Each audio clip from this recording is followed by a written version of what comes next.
Ya está todo preparado para empezar el partido en la casa de los Gutiérrez con IKEA. Atrás está el sofá Civic, con diferentes covers para hacer match con cada selección. En el medio, los vasos Lodrat, repartiendo bebidas por todo el campo. Calentando por si viene alguien extra está la silla plegable Gunde. Y arriba, Ostaval, la coffee table de 2 alturas marcando un gol con cada snack. Visita IKEA y logra crear el line-up ganador para disfrutar del fútbol en tu casa. Con buena calidad y buen precio. IKEA, sueña sin medida. Ser podcast. Las 8 de hoy por hoy en Ser Podcast.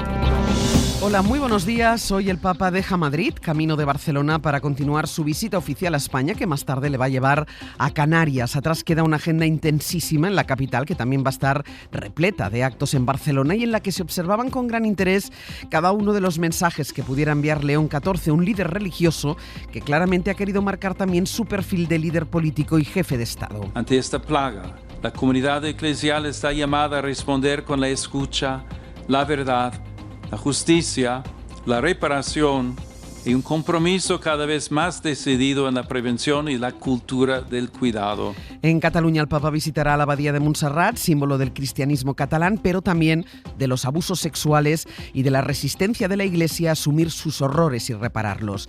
Ante los obispos reunidos en su sede lo han escuchado, lo llamó la plaga. Fue su única referencia pública a la pederastia para reclamar escucha sincera, sanación y curar heridas. Que hay instituciones como la Abadía de Montserrat que se han declarado insumisas morales. Y ellos dicen, el Estado y la Iglesia pueden haber firmado lo que les dé la real gana, que yo no siento que ética y moralmente tenga que hacerme cargo de mis víctimas e indemnizarlas. A mí o me pones una sentencia judicial que me obliga a reparar, o yo no reparo. Pero el Papa visita a Montserrat, que recordaba anoche en Hora 25 Miguel Hurtado, una de las víctimas de esa abadía y portavoz de Reparación Integral, ya se niega a cumplir el acuerdo firmado entre la Iglesia y el Gobierno. Cerca de 500.000 de personas, más del 1% de la población española, según la estimación del Defensor del Pueblo, ha sufrido abusos sexuales por parte de algún religioso católico. Ayer a última hora finalmente el Papa se reunió con 6 de ellos. Mariola Lourido, buenos días. Buenos días, Ángeles. 6 víctimas seleccionadas que entraron y salieron sin que trascendiera nada acerca del encuentro ni de qué les dijo el pontífice. Mientras fuera se manifestaban las asociaciones que ven la cita como una concertación más que como un intento sincero de escuchar, un acto que dicen no ha servido para cerrar heridas. Todo lo contrario, se sienten ninguneadas, excluidas y silenciadas. Son víctimas que han denunciado el encubrimiento en la Iglesia y ayer se tuvieron que quedar en la acera de enfrente de la Nunciatura porque el Papa no las quiso recibir. La Iglesia quiso un encuentro controlado. No sabemos quiénes son esas 6 víctimas escogidas por el Arzobispado de Madrid, que entraron y salieron en un taxi con los cristales tintados, ni conocemos su versión del encuentro, del que informó posteriormente el Vaticano en un comunicado oficial. Dice que le pidieron mayor eficacia ante los abusos sexuales y que León XIV se comprometió a que sus propuestas sirvan para que la Iglesia sea un lugar seguro donde las heridas encuentren consuelo y sanación. Mariola, gracias. A ti, hasta luego. Las 8 de hoy por hoy en Ser Podcast. Estuvo el Papa ayer en muchas partes, casi en todas. La más sonada hasta el final de la tarde, el Bernabéu. Yo supongo que para un jugador de fútbol hacer un gol en este estadio es algo que les marca un poco la vida. Hoy la Iglesia de Madrid ha hecho un golazo para siempre. Un acto festivo con 70.000 personas y en este tono, con León XIV entusiasmado. Los mensajes de verdadero calado los había enviado horas antes ante la conferencia episcopal y sobre todo ante el Congreso, en el primer discurso de un papa en esta Cámara, recibido con todos los honores. Sergio Soto, buenos días. Hola Ángeles, buenos días. Ahí donde una persona es discriminada por su origen nacional, étnico, religioso o lingüístico, o por su condición económica y social, se vulnera gravemente el principio universal de la igual dignidad de todos los seres humanos. La pluralidad política no debería degenerar en descalificación permanente del adversario. Toda guerra constituye una dolorosa derrota de la capacidad de negociar. La firmeza no exige desprecio. La discrepancia no conlleva humillación. Fue un discurso sobre forma y fondo, lleno de apuntes, avisos y valoraciones políticas acerca del derecho internacional y la visión cristiana de la dignidad humana. Laura Gutiérrez, buenos días. ¿Qué tal, Ángel? Buenos días. Hizo el Papa una clara llamada a frenar los discursos y políticas xenófobas en pleno debate sobre la prioridad nacional, pero también habló contra el aborto y la eutanasia. Sí, el Papa colocó ese mensaje de defensa de la vida en este discurso histórico en el Congreso bajo el mismo techo en el que se aprobaron las leyes del aborto y de la eutanasia. Toda vida humana debe ser reconocida y custodiada desde su concepción hasta su ocaso natural, en cada circunstancia de su existencia. León XIV dedicó buena parte de su discurso a defender la asistencia y la acogida a los migrantes y a exigir respuestas conjuntas. La situación de los migrantes y refugiados exige una respuesta que mire a las personas, afronte las causas que las obligan a partir y vaya más allá de la mera gestión de flujos. Se ha referido a la conquista de América para reconocer que la Iglesia y la sociedad no estuvieron a la altura, ha defendido la libertad de elección educativa de las familias, ha advertido sobre el poder de las grandes tecnológicas y le ha dejado este recado a sus señorías en un momento de máxima polarización. Las palabras pueden abrir caminos o cerrarlos. Quienes ejercen una responsabilidad pública tienen por eso una especial obligación de custodiar la palabra para desarmar el lenguaje. El discurso, Ángeles, de 30 minutos, se llevó una de las ovaciones más largas que se recuerdan en el hemiciclo. Hasta luego, Laura. Hasta ahora. Josué Coello, buenos días. ¿Qué tal, Ángeles? Buenos días. No estaban para escuchar ese discurso en la Cámara ni Podemos ni el BNG, que no quisieron asistir al discurso de León XIV, y Sumar fue quien fue más crítico, pero el Gobierno siente que el Papa respalda su visión en los grandes debates del mundo y el resto de socios también vieron puntos próximos a ellos en sus palabras. Sí, porque en medio de un mes de junio cargado de citas judiciales y con el rechazo de algunos socios a continuar con esta legislatura, la visita del Papa le sirve al Gobierno para coger algo de oxígeno buscando puntos en común en asuntos como la migración o la paz internacional. En privado, fuentes de Moncloa nos trasladan que están encantados porque creen que la visita de León XIV consolida la relación bilateral y avanza en asuntos compartidos, mientras que en público ministros como Félix Bolaños hacían suyas las palabras del Papa. En los dos grandes debates, no ya en España, no ya en Europa, en el mundo, que es la defensa de la paz, la defensa del derecho internacional y la defensa de la dignidad humana, el discurso del Papa es absolutamente concordante, absolutamente coherente con la posición del Gobierno de España. Está la satisfacción del Ejecutivo con el Papa, que aunque reconocen que no comparten su visión sobre el aborto o la eutanasia, minimizan estas diferencias, como lo hacen parte de los socios también. Esquerra, PNV y Bildu aplauden las palabras de León XIV calificándolas como humanistas, mientras que tú lo decías, Ángeles, en Sumar son más críticos, pero sí que creen que el discurso del Papa fue correcto. Josu, gracias. Hasta ahora. Casi todos encontraron al Papa que querían, eligiendo unas palabras u otras. Pero es evidente que quien enfrentaba mayores contradicciones era Vox, que en otras ocasiones se ha enfrentado con él o con la Conferencia Episcopal. Ayer, por decirse de acuerdo con León XIV, Abascal consiguió ver en sus palabras en defensa de los inmigrantes una forma de resaltar los problemas que generan los inmigrantes. Tampoco el PP, que ha afirmado la prioridad nacional, encuentra contradicción alguna. Julia Molina, buenos días. Buenos días. Ni la derecha ni la ultraderecha encuentran incompatibles las palabras del Papa con su concepto de la prioridad nacional. Por eso ayer Feijóo recalcaba que suscribe lo dicho por León XIV de la A a la Z. No más que sentirme no solo satisfecho, sino pues feliz. Ha tratado todos los temas y yo lo único que puedo es suscribir desde la primera a la última de sus palabras. Pese al endurecimiento de su postura migratoria, los populares han querido mostrarse en sintonía con el pontífice. Por eso ayer, después del encuentro privado de Feijóo con él, desde su equipo insistían en que el humanismo cristiano es uno de los pilares del PP. En Vox esperaban el choque entre las palabras del Papa y sus políticas. Al salir, Abascal defendía que había sido el discurso propio de un líder eclesiástico que no político. Creo que son las palabras que se esperan de un líder religioso. En el terreno discursivo, yo creo que todos sabemos distinguir lo que es la política de los discursos y la política práctica. Fuentes del partido insistían ayer en que no encontraron un discurso en su contra y sí en contra del gobierno de Sánchez. Hoy por hoy noticias. Ser podcast.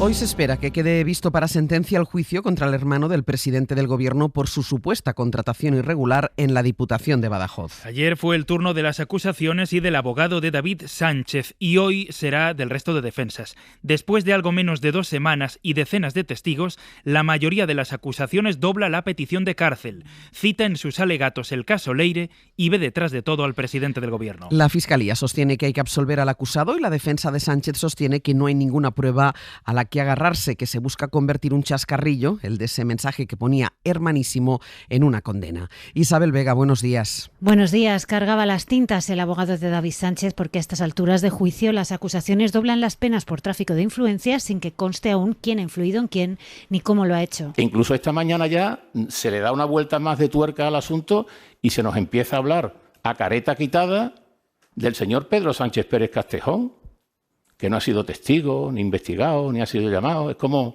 ya nos agarramos a un clavo ardiendo. El letrado subrayaba que no se ha acreditado responsabilidad alguna de David Sánchez en los hechos. La aspirante, que declaró que no hubo igualdad de oportunidades, quedó tercera, nunca se quejó y es testigo de referencia. Y lo de hermanísimo... ¿Se va a condenar a un señor por un chascarrillo que han creado los demás? ¿De verdad que en esas estamos? La Fiscalía está en esta tesis. Pide la absolución porque no hay prueba de irregularidad en el proceso y sí de que David Sánchez cumplía los requisitos y cumplió con su labor. Queda acreditado que desempeñó sus funciones, que tenía despacho, que acudía de la forma que se tendría que acudir, que tenía relaciones con los directores de los conservatorios. Así se ha puesto de manifiesto. Pero frente a ellos, una bancada de acusaciones populares que tacha de burdo el expediente administrativo, acusa a la Fiscalía de obrar bajo órdenes de Pedro Sánchez y siembra sospechas sobre los testigos del juicio. Los testigos han aportado poco. Los testigos o son inducidos, o son contratados, o trabajan para la Diputación, o tienen miedo a decir la verdad, o han sido recientemente ascendidos, que es lo peor. Alberto Durán, abogado del PP, ha elevado a 6 años la pena que pide para David Sánchez, como el resto de las populares, menos manos limpias.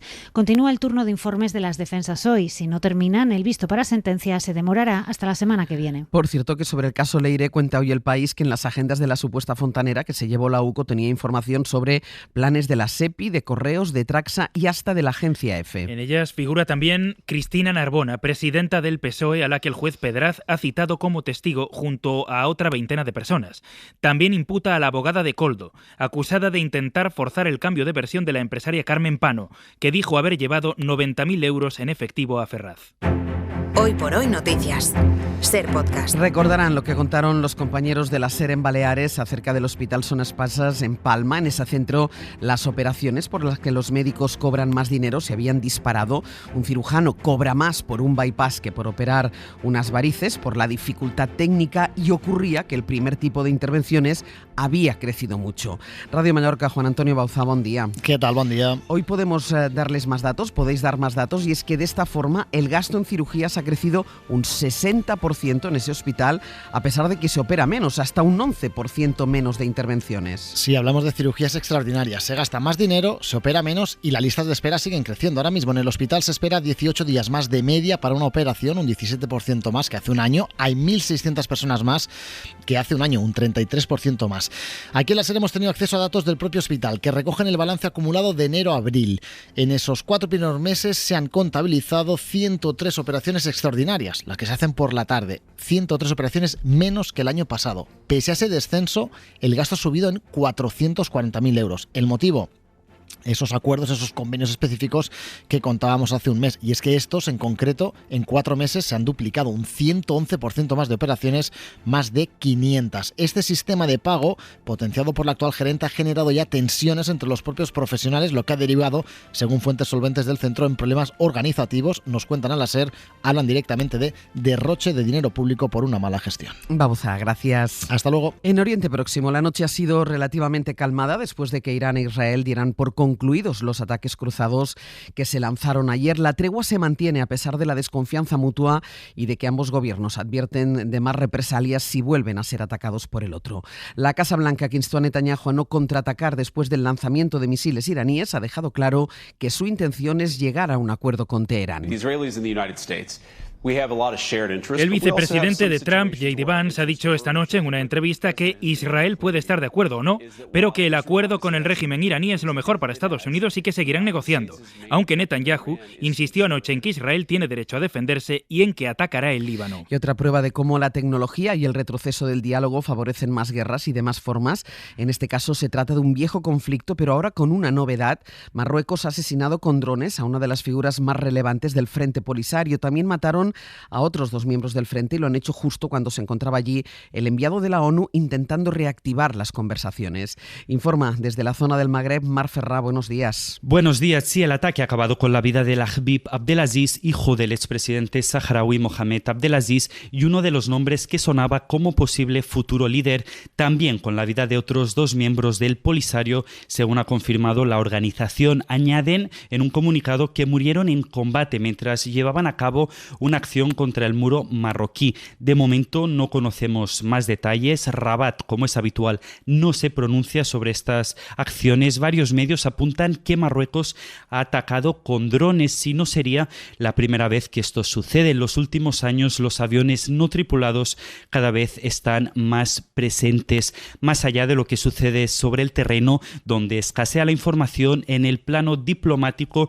tampoco tenemos muchos más detalles. Estados Unidos lleva meses intentando impulsar las negociaciones con el plan marroquí de autonomía como eje central. De momento no hay avances y el principal logro de Washington ha sido sentar a todas las partes en una misma mesa. Entre tanto, hace ya tiempo que Europa habla de su propio rearme y de la necesidad de no depender de ayudas externas, ahora que Estados Unidos se mueve entre ser rival y enemigo, y en este contexto era importante el proyecto entre Alemania y Francia para crear un nuevo caza de combate, un europeo, proyecto que de momento ha fracasado. Corresponsal en Berlín, Carmen Viñas. El plan era que la francesa Dassault y Airbus en Alemania lideraran el desarrollo de este caza de 6ª generación junto con la empresa española Indra. Estaba previsto que reemplazara al Eurofighter de la Fuerza Aérea Alemana y a su homólogo francés el Rafale para 2040, pero las fuertes desavenencias entre las 2 principales firmas han llevado al canciller alemán Merz y al presidente francés Macron a darle carpetazo. El fallido Eurocaza formaba parte del proyecto FCAS,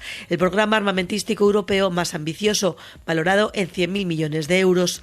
Conscientes de la relevancia del proyecto FCAS en el contexto actual, Alemania y Francia no quieren cerrarlo del todo. Pretenden seguir con otras partes, como el desarrollo de un sistema de drones y la denominada nube de combate, que conecta aeronaves, sistemas de armas, plataformas, sensores y otros componentes en un todo integrado. Airbus, no obstante, no cierra la puerta a fabricar un caza de 6ª generación, solo o con otros socios. Para no perderte ningún episodio, síguenos en la aplicación o la web de la SER, Podium Podcast o tu plataforma de audio favorita. Ya está todo preparado para empezar el partido en la casa de los Gutiérrez con IKEA. Atrás está el sofá Civic, con diferentes covers para hacer match con cada selección. En el medio, los vasos Lodrat, repartiendo bebidas por todo el campo. Calentando por si viene alguien extra está la silla plegable Gunde. Y arriba, Ostaval, la coffee table de 2 alturas marcando un gol con cada snack. Visita IKEA y logra crear el line-up ganador para disfrutar del fútbol en tu casa. Con buena calidad y buen precio. IKEA, sueña sin medida.